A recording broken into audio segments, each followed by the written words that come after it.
So ayun na nga mga ka-sports, Gilas Pilipinas laban Australian Boomers. Napakaganda talaga ang laban na to mga ka-sports dahil nga hindi talaga nagpapatinag ang bawat isa.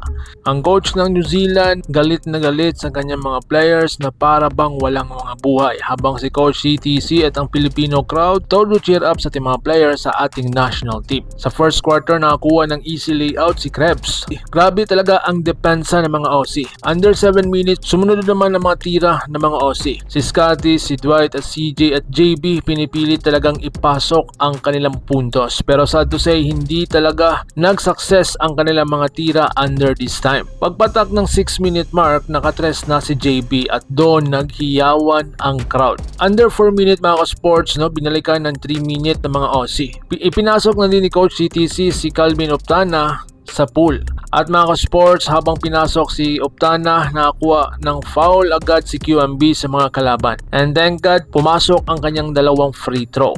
At under 2 minutes mga ka-sports, nakakuha ulit ng foul si QMB sa mga Aussies. Ngunit sad to say, isa lang po ang pumasok. Pero sa kanyang mga FT goals, napakataas ng tsansa ng kanyang mga tira. At dito mga ka-sports, ang ganda ng combination ni JB at QMB dahil nakaagaw ng bola si JB at ipinasok ito sa ring with the help of QMB. At dito lumamang ang Pinas ng 1 puntos. Ngunit pumalit ng tira mga Aussie at bumalik ang score sa 10-12. Pero si QMB uminit at pinasok ang paint at tabla na ang score nila sa 12-all. At dito ipinasok din si JDL at nakakuha ng foul ang kalaban sa kanyang depensa. At sumunod ipinasok sa kanilang lineup si Carl Tamayo. Medyo nakakatawa lang dito mga ka-sports kasi panay-semplang si Oftana ng 2 beses at nawala din sa kanyang kamay ang bola. Sa tingin nyo mga ka-sports, anong nangyari kay Calvin Optana? Sa second quarter, unahan agad ng 3 points ng mga Aussie at binalikan ni JDL ngunit bigo. Pero binawi agad ni Oftana ng 3 at ayun, pumasok ang kanyang tira. Ang score dito sa oras na ito 16-20, ngunit si Pepper binalikan niya ng 2 points at pumasok. Si JB ngayon ay init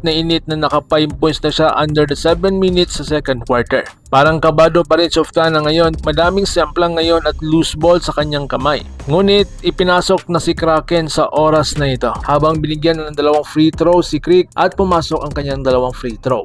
Under the 6 minute, galing mang-akit ng player si Dwight para libreng 3 points kay JB. Ngunit na foul ni GMF ang OC at pumasok ang 1 free throws niya. At sinundan agad ng 3 points ni Pepper. Pasok na pasok talaga, napaka-spotter ng player na ito. Under the 5-minute mark, 9 points na lang ang lamang ng mga OC. Sana makabawi. At dito mga ka-sports, nakakuha ng foul si GMF sa mga OC. At thank God, pumasok ang 2 free throw niya. At si JB ngayon mga ka-sports ang bumubuhay sa Gilas under the first and second quarter dahil nakapagtala siya ng 8 points sa larong ito. 27-32 na po ang score sa oras na ito. At grabe ang transition sa oras ng 2 minutes dahil nakapasok ang 3 points ni Papa Dwight. Sa 1 minute mark, pumasok na naman ang 3 points ni KQ at sa last second ng laro, si Elijah Pepper napaka-hype na hype dahil pumasok ang kanyang 2 puntos sa oras na ito.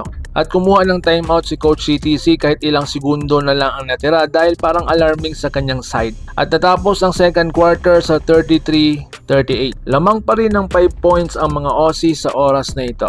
Abangan ng full video mga ka-sports sa susunod na video. Kung nagustuhan mo po ang ating pinag-usapan ngayon, like, share, and subscribe para updated tayo pareho sa mundo ng basketball world. Laban Pilipinas puso, so paano? Ingat po kayo. Mga ka-sports, kung hilig ninyong bumili ng mga Gilas jersey, Gilas accessories at mga gamit na pang basketball habang nanonood po kayo sa aking mga videos, kindly check this basket on this lower part ng ating video at magpa-pop up yung ating mga items sa gilid. Mga legit po yung mga items dyan and see to it po na makabili po kayo ahead of time kasi meron po yung mga discounts and mga promos depende po sa seller. And also, kunting suporta din as a content creator po. Salamat!